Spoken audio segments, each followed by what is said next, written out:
Sunday, September 21st, we got a partial solar eclipse at 29 degrees Virgo, and this is a massive collective shift.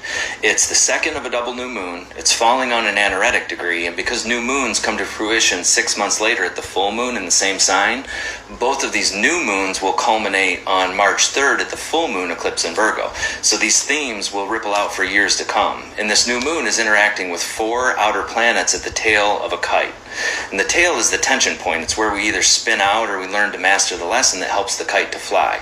And this degree is a call unanswered. That degree is about avoiding distractions so that we can focus our mind with complete clarity. And that's how we unlock what the apex is pulling us toward, which is our own emergence. And emergence here is what Saturn and Neptune are retrograding over and what they've been circling around all year. The question of whether we can tune in deeply enough to what we truly value in life and ask ourselves if we're really willing to create that. It's about shaping our days around what actually matters to us and building a life that feels like joy because it's so aligned with what we love.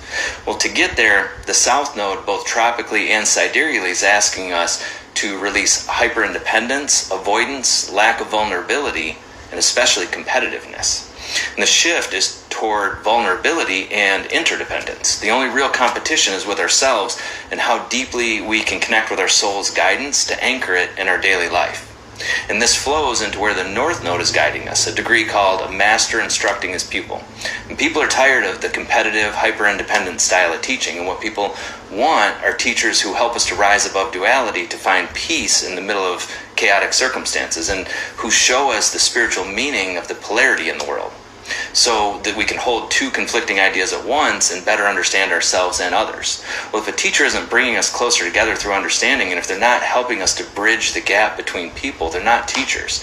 And that's why we're seeing people move away from these surface level platforms into classrooms and communities where real depth can happen, and where the work isn't about escaping the world, but about bringing the light down and anchoring it into the middle of our daily chaos. And a good teacher will help us to integrate that.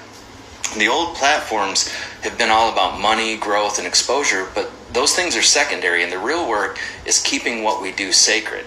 Here's the irony: when we actually do that, the money and the growth follow on their own. So this double new moon is seeding a 6-month test, and the first new moon was about having our character tested by external events, and the second test is whether we can hold our focus on our own emergence as the collective unravels. And over the next 6 months, we're being called into spiritual leadership. So I want to know, are you feeling the call to step into your own emergence and guide others to rise above the distortion? Let me know in the comments.